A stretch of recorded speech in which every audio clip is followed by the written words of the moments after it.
We are in convoy here, County Donegal. I've got Gabrielle and her son Sebastian, and Gabrielle has got a story she'd like to tell us. Okay, so on Tuesday the 19th of August, we were attending a training and football match in Convoy when my son was viciously assaulted by two young fellas. One was a Romanian national and the other was a Ukrainian. They attacked and battered Sebastian that bad that he has ended up with a suspected broken nose. I just feel that this is something that needs to be highlighted and told because it needs to come to an end. Absolutely, 100%. And so young fellas are playing football. And do you think this is, the way you told it to me, was this premeditated? Did they know, was this organic, or did they plan to do this, do you think? No, the two boys know Sebastian, and one of them in particular has been at Sebastian for quite a long time at school with name calling and just won't leave him alone. We've been to the school and we've highlighted this issue. And I just feel now that something needs to be done because this really has resulted in Sebastian being left the worse off. Right, okay. And how is your family, how's your family doing? How's the young fella doing? How are you doing after this vicious attack? Well, I'm absolutely fuming. I'm so cross, I'm so angry that it hasn't been highlighted and that we've had to come to this stage to bring it to the public's attention. Sebastian didn't deserve this because take in mind that Sebastian is only 11 years old. And if you were to turn the scenario and it was your child, I could imagine how you must be feeling. When I walked over and seen him on the pitch, it was shocking, the state he was in. So, was Sebastian and the young fellas on their own? Who was there? What happened? You said you were there. Was there a football training event happening or what? There was a football match taking place. Sebastian was over to the right-hand side of me in the pitch. I was able to see them at all times, but these two boys entered the field, entered the grounds and went to where my blind side was. There was a lot of parents in the stands watching the match. So the match was going on? Yeah.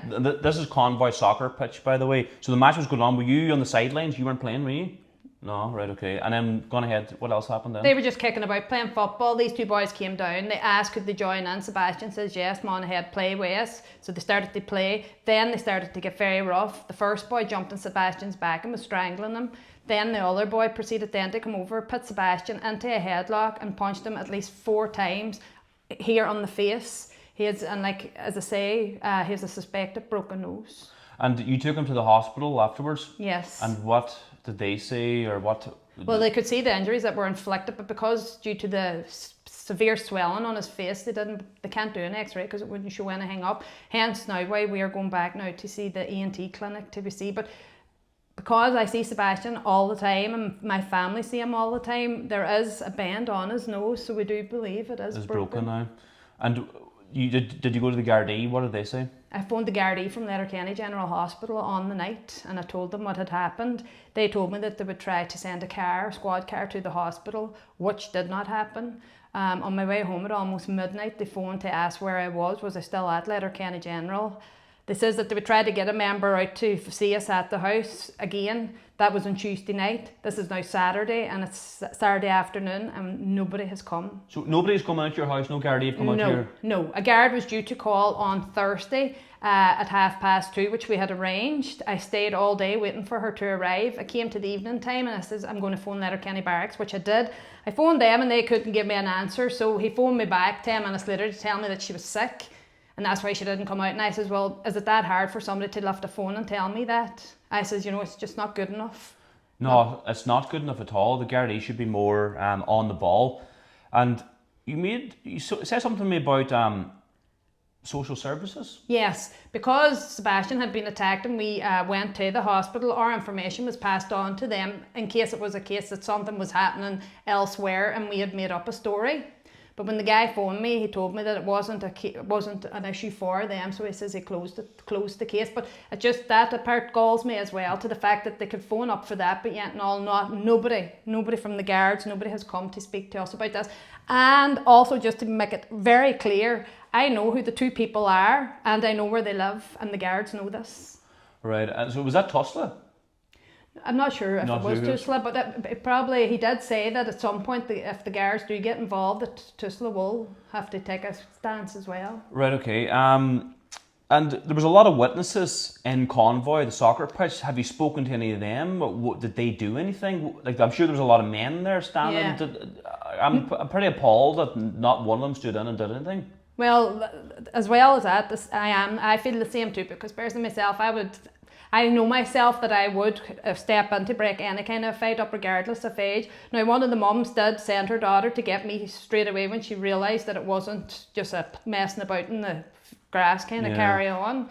And as I say, when I arrived on the scene, I can only tell you that I met Sebastian with blood coming from his face, blood all over his hands, and two young fellas standing telling me that they did nothing. Wow. So look, anyone watching this, it's really important to share these videos with all your friends and family. Share it on Facebook, Twitter, TikTok, YouTube. Let's get the message out there. We need to raise awareness with what's happening to our Irish children.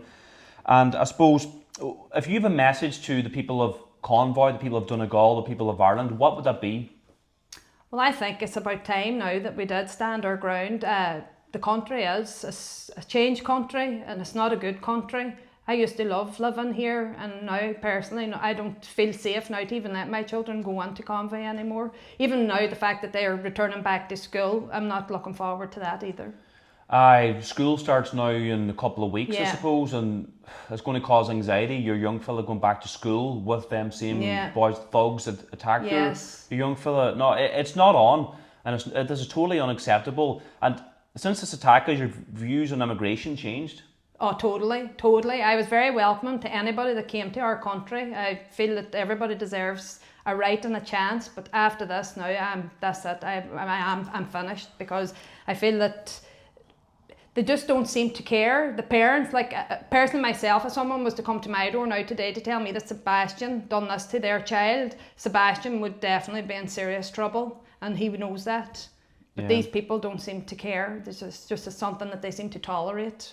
Violence. Yeah, Convoy itself, like I've been covering it for a long time. I've done many stories on particularly Roma attacking elderly and stealing handbags and dragging them across the street in Convoy. So Convoy has been plagued for a long time, and it's not going to get any better. So it's time for the people of Donegal, the people of Ireland, to stand up and at least speak out about what's happening. Is there anything else you would like to say here now before we say goodbye to everybody? No, just bear in mind, Sebastian is 11 years old. He went down that night to play football, kick a ball around and see his wee friends, and this is what the night ended in. So it could have been anybody's child that night, so people bear that in mind as well. Look, if you support wee Sebastian here, I think we all need to get behind him. This is the type of people we should be behind. How many children have you got? I have 6. She's 6 children. Look, she is doing what every Irish man and woman should be doing, having many children. I always talk about low birth rates. This is the family we should get behind here. Mother with 6 children. The husband obviously works very hard. She works hard. We need to get out and support this family. So if you want to leave a comment, and the best thing is you can share it and show your friends and family about what's happening, because this could be your child here. Yeah, totally. All right, everybody, we're going to leave it there. Thanks so much for tuning in. Share these videos with all your friends and family. God bless you all. Aaron go bra. Thank you. If you've got your own stories to tell, do not hesitate in contacting me. We can do an interview online, or we can do an interview in person. It's time for the Irish people to stand up now and speak out. Contact me through my social media platforms, Facebook, Twitter, or through our website, shieldnahairn.ie. Contact me now. Do not be afraid to speak out. God bless you all. Aaron go bra.